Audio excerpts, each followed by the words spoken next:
서양에 비해서 동양 여성 가슴이 외국인들은 50대만 돼도 가슴이 배꼽 밑으로 내려가는 경우가 많이 있어요. 그래서 동양인들은 훨씬 더 유방 모양이 예쁘다.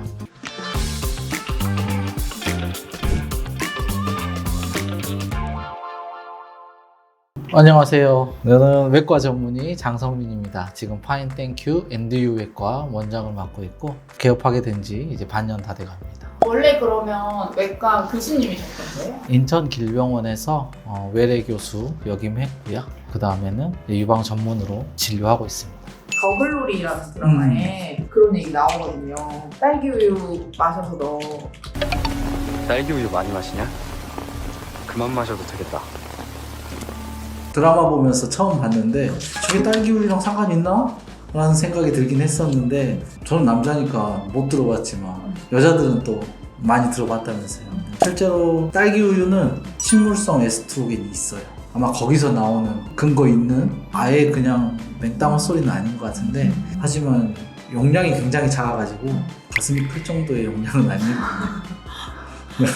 일단 또 하나는 딸기우유를 많이 마시면 우유에 당 성분이 많으니까 살이 찌면서 가슴이 커져 보일 수도 있어요.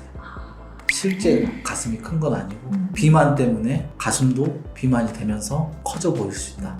실제로 가슴 유선이 자라거나 그런 건 아닌 것 같아요. 간단히 얘기했지만 양이 굉장히 작아요. 물론 딸기를 엄청 많이 먹으면 커지지 않겠냐 라고 얘기할 수도 있지만 실제로 먹는 게 우리 몸에서 흡수되는 과정도 있고 그냥 나가버리는 경우도 있으니까 보통 식물성 에스트로겐은 콩도 많고요. 여자들한테 좋다고 하는 석류, 당근, 사과 이런 데도 많이 있거든요. 그런 걸 많이 먹으면 가슴이 커지냐? 그렇진 않아요. 코끼리처럼 많이 먹으면 모르겠어요. 하루에 몇 톤씩 먹으면 영향이 있을 수도 있을 것 같긴 한데 보통의 경우는 그렇지 않고요. 가슴이 커지려면 실제로 유선이 많아져야 되잖아요. 유선이 많게 보이는 방법은 제가 볼 때는 두 가지인데 있어요 방법이? 하나는 유선을 늘리지는 않지만 유선 밑에 뭘 넣으면 되죠. 수술이죠. 보형물을 삽입하는 방법이 첫 번째. 두 번째 방법이 있어요. 이거는 잘 모르는데 운동을 하면 돼요. 대흉근을 키우면 가슴이 커집니다. 그거 먹어서는 안 된다는 얘기네요. 먹어서 택도 없어요. 코끼리처럼 먹어야 되는데 몇 톤씩 먹어야 된다니까. 양배추 먹으면 커진다는 얘기도 한참 돈 적이 있어요. 실제로 근데 양배추는 식물성 에스트로겐 거의 없는 음식으로 아닌 걸로 판명이 됐지만 한때 유행했던 적이 있었어요. 양배추 회사에서 퍼뜨린 거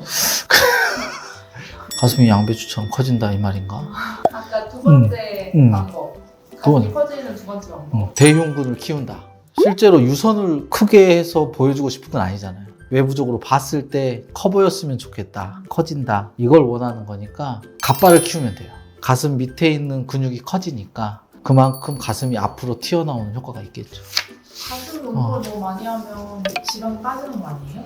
지방이 날카로운 질문이긴 하지만 빠질 수도 있죠. 빠질 수도 있지만 운동을 많이 해서 살은 빼고 갓발을 키워서 유방을 키울 수 있겠죠. 보통 이제 요가 찾아보니까 요가 코브라 자세, 그래서 옆에 땅 짚고 가슴부터 끌어올리는 이런 자세나 필라테스, 그리고 푸시업도 제일 영향이 있고 아령이나 이런 훈련도 대흉근 키우는 데는 도움이 돼요. 먹을 걸로는 코끼리처럼 먹어야 될 수도 있어요. 그 딸기값 아껴서 충분히 수술할 수 있을 것 같아요. 예전에는 보형물이 안전하지 못한 보형물도 많이 있었는데 요즘에는 다 검증된 것들이고 실제로 보형물 때문에 유방암이 늘었다 이런 논문 같은 건 없어서 좀 그래도 지금은 안전하지 않을까. 지금 이제 보형물 삽입한 지 20-30년은 됐거든요. 그 사이에 많은 데이터는 없지만 유방암을 늘렸다 이런 데이터는 거의 없는 걸로 알고 있고. 크림도 있어요. 가슴 커지는 크림. 뭐 이런 거 한때 유행했던 적이 있거든요. 우리나라에 안 들어와서 미국에서 뭐 이모 고모가 와서 사왔다 이런 크림 있는데 거기 관련된 얘기는 그쪽 회사에서 하는 얘기라서 실제로 의학적으로 증명이 된 건 아닌 것 같아요. 보통 이제 마사지 같은 거 도움이 되거든요. 가슴이 커지진 않더라도 가슴 모양이 예뻐질 수 있어요. 노폐물이나 이런 게 빠지고 면역력이 좋아지고 림파선 순환이 좋아지다 보면 가슴 모양이 예뻐져서 커 보일 수 있어요. 실제로 처지거나 이런 모양도 마사지를 꾸준히 크림 바르고 마사지를 해주면 모양이 예뻐지면 뽕긋해지면서 커져 보이는 효과가 있죠. 근데 어쨌든 의사 관점에서는 유선이 많아지는 게 가슴이 커지는 건 거네요. 그렇죠. 이제 가슴은 유선과 지방 조직으로 돼 있는데 유선이 많아질수록 탄력이 좋아지고 탱탱해지고 조금 단단한 느낌. 지방이 많아질수록 가슴이 금방 처지겠죠. 지방이 많은 가슴을 원하는 건 아니니까. 다시 태어나는 방법이나 부모님이 잘 주셔야죠. 그래도 우리나라는 유선이 굉장히 많은 편이에요. 서양에 비해서 동양 여성 가슴이 훨씬 유선이 많아요. 가끔 이제 드라마나 영화 같은 게 보면 외국인들은 50대만 돼도 가슴이 배꼽 밑으로 내려가는 경우가 많이 있어요. 왜냐하면 서양에서는 젊었을 때는 크니까 굉장히 탄력 있고 유선이 많아 보이지만 실제로 지방이 훨씬 많아요. 동양인은 젊었을 때 작고 안 커 보이지만 유선이 굉장히 많아요. 그래서 우리가 검진에서 엑스레이 찍으면 하얗게 보인다. 치밀 유방이다. 그래서 동양인들은 훨씬 더 유방 모양이 예쁘다. 그리고 나이 들어서 할머니가 되더라도 그렇게까지 많이 처지는 경우는 드물죠. 서양 언니들한테 지지 않아요. 50대 넘어가면 지지 않을 수 있어요.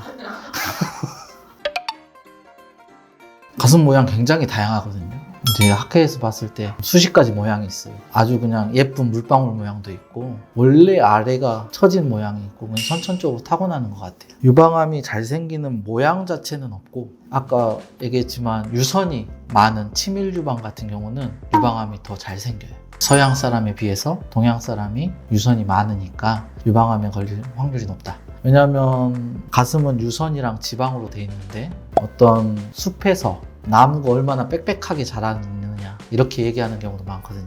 실제로 나무가 유선이라고 생각하면 나무가 많으니까 병든 나무가 많아질 수밖에 없다. 그래서 유선이 많은 만큼 유방암에 걸릴 확률이 높다. 이렇게 되어 있어요.